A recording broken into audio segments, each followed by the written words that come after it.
आप सभी बच्चों का केवट सर के ऑनलाइन क्लास प्रश्नोत्तरी में स्वागत है।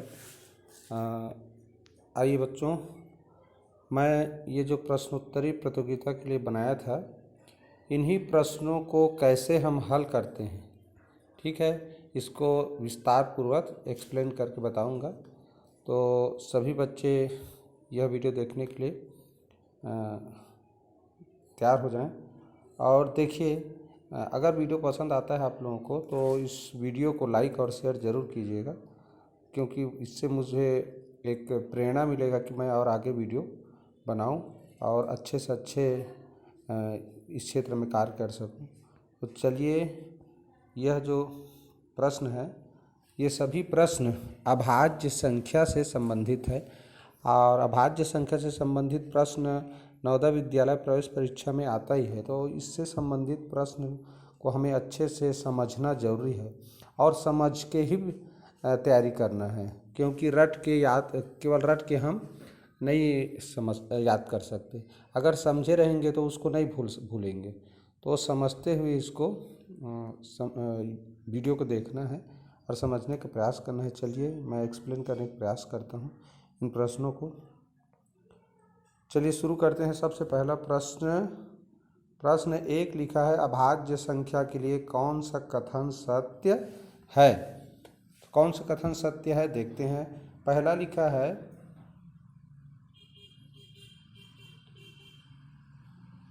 एक केवल, यहाँ एक केवल शब्द लिखा गया है, दरअसल प्रिंट मिस्टेक हो गया है। ये केवल एक गुणनखंड होता है, ऐसा है। तो केवल एक गुणनखंड होता है, ये तो होता नहीं है। आप सभी जानते हैं कि अभाज्य संख्या हम किसे कहते हैं, जिसका केवल कम से कम दो गुणनखंड हो। जिसका केवल कम से कम दो गुणनखंड हो उसे कहा जाता है अभाज्य संख्या, ठीक है। तो यहाँ देखो लिखा है केवल एक गुणनखंड होता है, ठीक। अब दूसरा लिखा है दो से अधिक गुणनखंड होते हैं। तो हम जानते हैं कि दो से अधिक गुणनखंड वाले क्या बोलते हैं, भाज्य संख्या। अब यहाँ तीसरा में देखो लिखा है केवल दो अपवर्तक होते हैं। तो हमें यहाँ देखिए यहीं पर घुमाने वाला प्रश्न है। अगर हमें ये पता नहीं रहेगा जब तक कि गुणनखंड को ही भाजक बोला जाता है और गुणनखंड को ही अपवर्तक बोला जाता है, तब हम इस प्रश्न का सही उत्तर नहीं दे सकते, ठीक है। तो इसका वास्तव में सही उत्तर है केवल दो अपवर्तक होते हैं। हम अक्सर पुस्तक में क्या पढ़ते हैं कि जिसके केवल दो गुणनखंड हो वो अभाज्य संख्या है। तो हम लघुत्तम समापवर्ती और महत्तम समापवर्तक वाला पाठ में इस शब्द का प्रयोग करते हैं गुणनखंड के लिए। तो हो सकता है प्रश्न में घुमाकर ऐसा दे दिया जाए। तो यहाँ पर केवल दो अपवर्तक होते हैं कहें, या दो गुणनखंड होते हैं कहें, या केवल दो ही भाजक होते हैं, ऐसी संख्या, उसी को अभाज्य संख्या कहते हैं। तीसरा वाला गलत क्यों है, क्यों केवल तीन गुणनखंड होते हैं, तो तीन गुणनखंड वाले को भाज्य संख्या बोलते हैं। तो इसका सही उत्तर है केवल दो अपवर्तक होते हैं, ठीक है। चलिए दूसरा प्रश्न में आते हैं। प्रश्न दो निम्न में से सही कथन नहीं है। इस तरह के प्रश्नों में ज़्यादातर गलती होता है बच्चों से, तो आप लोग इसको ध्यान से हल कीजिएगा। नहीं है कह रहा है, मतलब इसमें जो भी बातें सही लिखा है वो गलत है। जो भी बातें सही लिखा है वो गलत है, और जो बातें गलत लिखी है किसी भी तथ्य के बारे में, वही वास्तव में इसका उत्तर होता है, ठीक है। चलिए देखते हैं। दो के अलावा सभी सम संख्याएं भाज्य संख्याएं होती हैं, ये हम जानते हैं, क्योंकि दो ही एक ऐसा सम संख्या है जिसको छोड़ दिया जाए तो बाकी सभी सम संख्याएं भाज्य संख्याएं होती हैं। तो ये तो सही है, तो ये तो गलत होगा उत्तर। जो कथन सही नहीं है उसको हमें छांटना है। सभी विषम संख्याएं अभाज्य संख्याएं होती हैं। तो जितने भी विषम संख्याएं हैं सभी अभाज्य संख्याएं वास्तव में नहीं होती। जैसे 9 एक विषम संख्या है, लेकिन यह एक भाज्य संख्या है, क्योंकि इसके 1, 3, 9, 2 से अधिक गुणनखंड है। इस तरह इसका सही उत्तर है दूसरा। तीसरा को देखें। नहीं, क्यों, ये सही कैसे है। 5 इकाई वाले एक ही अभाज्य संख्या होता है।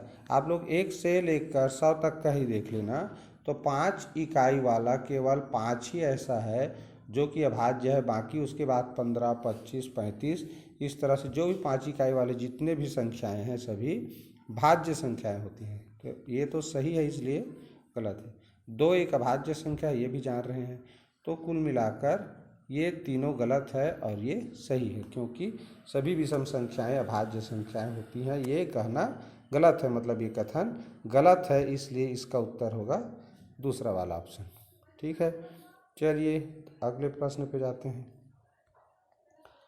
प्रश्न देखिए, लिखा है 1 से 100 के बीच के अभाज्य संख्याओं की इकाई में कौन सा अंक सबसे अधिक बार आया है।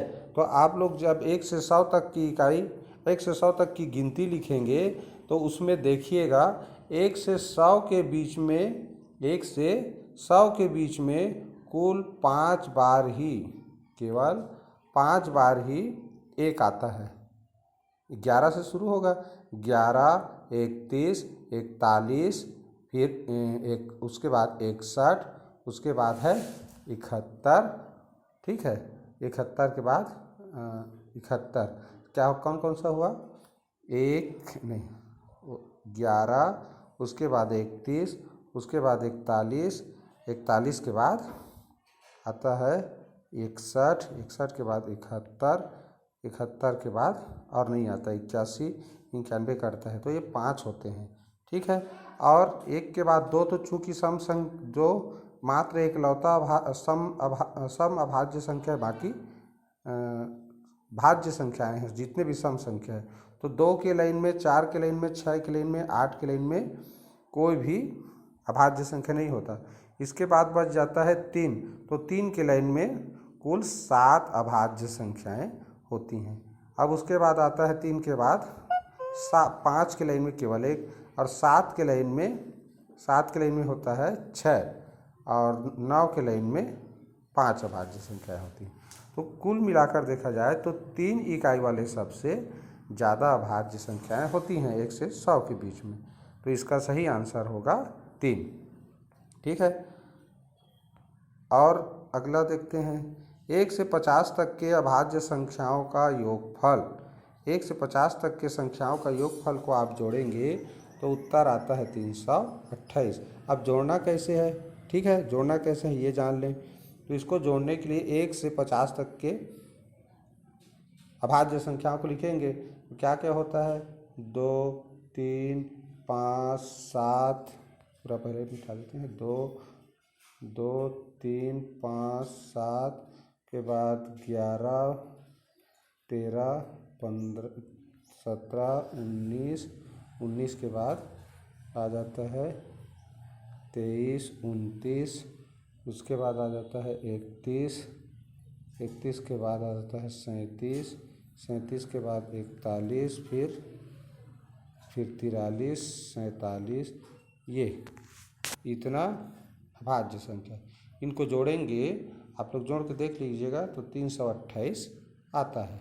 ठीक है, चलिए आगे चलते हैं। इसका उत्तर आएगा 328। 1 से 50 तक के अभाज्य संख्याओं का योगफल और 1 से 100 तक के बीच के अभाज्य संख्याओं की इकाई में कौन सा अंक सबसे अधिक बार आता है, तो वह है 3।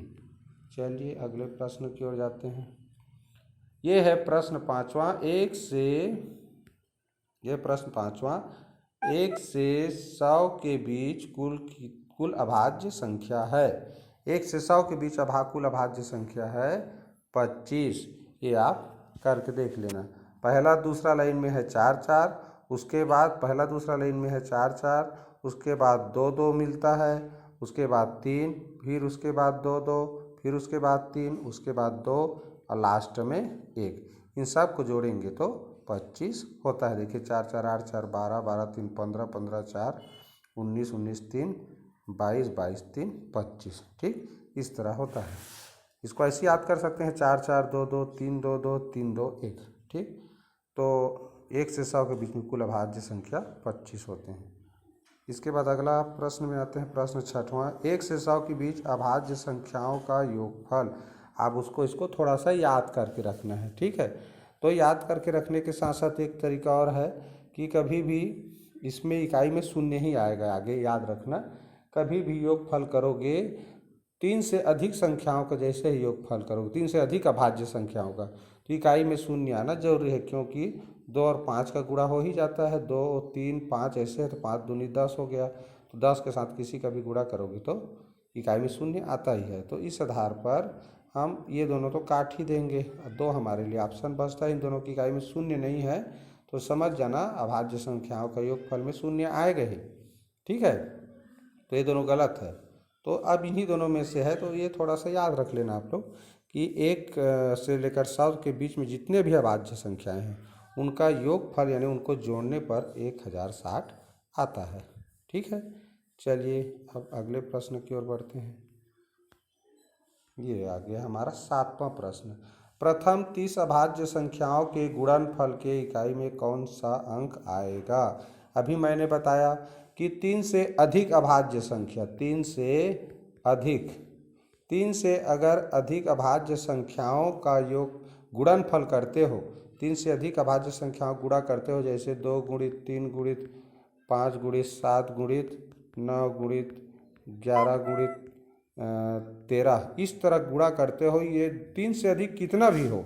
ठीक है, तो 3 से अधिक कितना भी हो, तो 3 या 3 से अधिक कितना भी हो तो उसके इकाई में शून्य ही आएगा। क्यों आता है ये जान लें, समझना जरूरी है। तो यहाँ देखो 2 और क्या है 5 है, 2 और 5 का गुणा करेंगे तो क्या हो जाएगा 10 हो जाएगा। अब बाकी संख्याओं का गुणा करेंगे तो जितना भी आए, अब हम जानते हैं कि किसी भी संख्या का 10 के साथ गुणा करने पर उसके इकाई में शून्य ही आएगा। ठीक है, चाहे देखो एक जैसे मान लो मैं लिख दिया 35 गुणित 10, तो क्या होता है 35 गुणित 10 लिखना एकदम सरल, 35 लिख दो, इकाई में शून्य लिख दो। तो किसी भी संख्या के साथ 10 का गुणा करोगे तो इकाई में शून्य ही आएगा। ठीक इसी सिद्धांत के अनुसार जब हम प्रथम 30 अभाज्य संख्याओं को लिखेंगे, उनको आपस में गुणा करेंगे, तो हमारा शुरू में अभाज्य संख्या है, क्या है शुरू में क्या है 2 गुणित लिखाएगा 3 गुणित 5, तो इन दोनों का गुणा तो 10 हो गया ना। अब बाकी जितना भी आप उधर अभाज्य संख्याओं का गुणा कर लो, उनका गुणा इसके साथ करोगे तो इकाई में शून्य ही आना है। ठीक, तो ये भी जानना है हमें, प्रथम 30 अभाज्य संख्याओं की जगह में चाहे 100 अभाज्य संख्या पूछे, 1000 अभाज्य संख्या पूछे, 25 50 जो भी रहे, अगर प्रथम करके ऐसे जितने अभाज्य संख्या गुणनफल में इकाई में कौन सा अंक आएगा ये पूछेगा तो हमेशा शून्य ही आता है। ये ध्यान में रखना, याद रखना। ठीक है, चलिए अगले प्रश्न की ओर बढ़ते हैं। प्रश्न 8, 1 से 100 के बीच कौन से 2 अभाज्य संख्याएं हैं जो 3 के गुणज नहीं हैं, यानी 3 के पहाड़ा में 3 से भाग नहीं जाते हो, 3 से भाग नहीं जाते, 3 के गुणज नहीं हैं। ठीक है, अब देखें कैसे 2 भाज्य संख्याएं हैं, ये चीज़ याद रखो।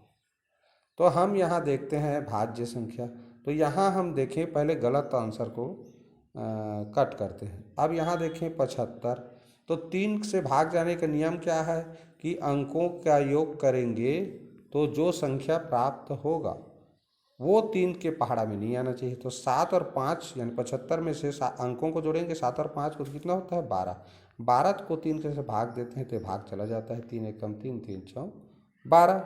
ठीक है, इसका मतलब ये 3 का गुणज है, तो ये तो आंसर हो ही नहीं सकता क्योंकि वो 3 का गुणज नहीं है कह रहा है, ये तो 3 का गुणज है। अब यहाँ देखें 9 और 3, तो 9 और 3 को जोड़ें तो कितना होता है 12, तो 12 भी 3 का गुणज है, इसका मतलब ये भी उत्तर गलत है। 4 इसको देखें तो 4 5 9, 9 हो रहा है, 4 5 ये वाला देखें तो 4 5 9 यानी 45 भी 3 का गुणज है, ये भी सिद्ध हो गया। अब इसको देखें 4 और 9, इसको जोड़ते हैं तो 9 4 13 आता है, 9 4 4 और 9 को जोड़ेंगे तो 9 4 13 और 13 जबकि 3 का गुणज नहीं है। और 91 को देखें तो 91 को अगर अंकों को जोड़ें तो उत्तर 10 आता है, ये भी 3 का गुणज नहीं है। दोनों क्या है, एक भाज्य संख्या है। कैसे में जाने देखिए, क्योंकि 7 सत्ते 49 होता है, 49 का अपवर्ता क्या गुणनखंड लिखें तो क्या लिखेंगे 1 लिखेंगे और 7 लिखेंगे। ठीक, और 49 तो इसके 2 से अधिक गुणनखंड है यानी 7 भी है, इसलिए भाज्य है। 91 को भी जान लें, ये 13 सत्ते 91 होता है, आप सब लोग जान रहे हैं। तो 13 के भी पहाड़ा में आता है, 1 के भी पहाड़ा में आता है और 91 पहाड़ा में तो आएगा ही, इसलिए ये भी भाज्य संख्या है। तो ये एक ऐसा दो संख्या है जो कि भाज्य तो है और 3 का गुणज नहीं है। ठीक, तो ये हो गया प्रश्न। इसके बाद आते हैं फिर अगले प्रश्न में। देखिए 2 प्रश्न हमारे पास शेष बचे। 9वां प्रश्न। 9वां प्रश्न देखिए, 2 अंकों की सबसे बड़ी विषम अभाज्य संख्या। तो यहाँ पर थोड़ा सा गलती होने का चांसेस रहता है। देखो लिखा है 2 अंकों की सबसे बड़ी अभाज्य संख्या। हम जल्दी जल्दी में कहीं 2 अंकों की, जब कभी 1 अंकों की सबसे बड़ी संख्या, 2 अंकों की सबसे बड़ी संख्या, 3 अंकों की बड़ी सबसे बड़ी संख्या लिखते हैं, तो जितने अंकों की पूछा जाता है उतना 9 लिख देते हैं। ठीक है, 2 अंकों की तो 2 ठो 9, 3 अंकों की तो 3 9 ऐसे लिख देते हैं। तो यहाँ थोड़ा सा धीरज लगाकर पढ़ना है, ध्यान देकर पढ़ना है और उसको समझने का प्रयास करना है। जल्दबाजी करेंगे तो गलती होता है। तो 2 अंकों की सबसे बड़ी विषम अभाज्य संख्या, तो विषम लिखा है वो अलग, अभाज्य लिखा है वो अलग, तो इन चीज़ों को ध्यान देना है। ठीक है, तो देखिए सब ऐसे करें, सबसे बड़ी 2 अंकों की सबसे बड़ी संख्या क्या है? 99। अब उस 99 के बाद हमको देखना है विषम संख्या तो है, ठीक है, लेकिन ये अभाज्य संख्या नहीं है। अब आगे तो नहीं जा सकते 99 से आगे, क्योंकि 3 अंक हो जाएगा। तो पीछे जाते हैं तो क्या हो जाएगा? 98। तो 98 तो सम संख्या है और भाज्य भी है। उसके बाद क्या आता है? 97। तो 97 एक अभाज्य संख्या है। तो यही क्या हो जाएगा? 2 अंकों की सबसे बड़ी विषम अभाज्य संख्या, विषम भी है और अभाज्य भी है, इसलिए आंसर होगा 97 दूसरा वाला। चलिए उसके बाद प्रश्न 10वां अंतिम प्रश्न है। प्रश्न 10, प्रथम 10 अभाज्य संख्याओं का योगफल होगा। तो प्रथम 10 अभाज्य संख्याओं को का योगफल मतलब प्रथम 10 अभाज्य संख्याओं को लिखेंगे क्रमागत रूप से। तो देखते हैं कैसे जोड़ते हैं, ये चीज़ जान लो, जोड़ते कैसे हैं उसको। तो फिर बहुत सारी संख्याओं को जोड़ने का नियम पता चल जाएगा। जैसे 2 है, प्रथम 10 अभाज्य संख्या लिखना है, 2 के बाद आता है 3, 3 के बाद 5, 7 के बाद 11, 11 के बाद 13, फिर 17, उसके बाद 19, फिर 23, उसके बाद 29। अब देखिए इसको जोड़ते कैसे हैं, कैसे हम आसानी से जोड़ सकते हैं। यहाँ देखिए 23 में कितना मिला दें तो इकाई शून्य हो जाएगा। तो 23 में ये 7 वाला मिला देते हैं, या इसी को मिला दो 17 वाले को 7, जिसमें के इकाई में 7 हो उसको मिला देंगे तो शून्य वाला बन जाएगा। तो 23 में 7 मिला देंगे तो 30 हो जाएगा। तो ये कुल मिला के हो गया 40। ठीक, अब 19 वाला में 1 मिलाने के लिए चाहिए, तो ये हो जाएगा हमारा, ये 1 कितने मिला 20 और ये हो जाएगा 30। ठीक, अब क्या बचा? 13 में इस 7 को मिला दो तो क्या बन गया? 20 बन गया। अब ये हमारे पास कितना देखो, 3 2 5 5 10 है, 10 है। अब देखिए जोड़े 40 30 70 70 20 90 90 और 10 100 और 29, तो हो गया 129। तो कुल मिलाकर प्रथम 10 अभाज्य संख्याओं का योग होगा 129। इस तरह हम सरलता से किसी भी बड़े ज़्यादा से ज़्यादा संख्याओं को जोड़ सकते हैं। उसमें हमें देखना है किन संख्याओं की इकाई को जोड़ने पर शून्य आएगा, उनको पहले जोड़ दो, उसके बाद जो बच जाता है उसको अलग से जोड़ के तुरंत जोड़ सकते हैं। तो इससे थोड़ा जोड़ने में आसानी हो जाता है। तो ये रहा मेरा अभाज्य संख्या से संबंधित 10 प्रश्नोत्तरी 10 प्रश्न, जिसको कैसे हम आसानी से और सरलता से हल कर सकते हैं, साथ ही साथ उसको समझते हुए कैसे याद रख सकते हैं, किसी भी प्रश्न को उसके हल तक पहुंच सकते हैं, इसके संबंध में आप लोगों को बताया। अगर वीडियो अच्छा लगे तो लाइक ज़रूर कीजिएगा और सब्सक्राइब कर लीजिएगा, ताकि आगे जब भी मैं वीडियो बनाऊंगा वो उसका नोटिफिकेशन आपको मिल जाए। आइए यहीं पर से इस वीडियो को विराम देते हैं। आप सब ने यह वीडियो देखा इसके लिए बहुत बहुत धन्यवाद।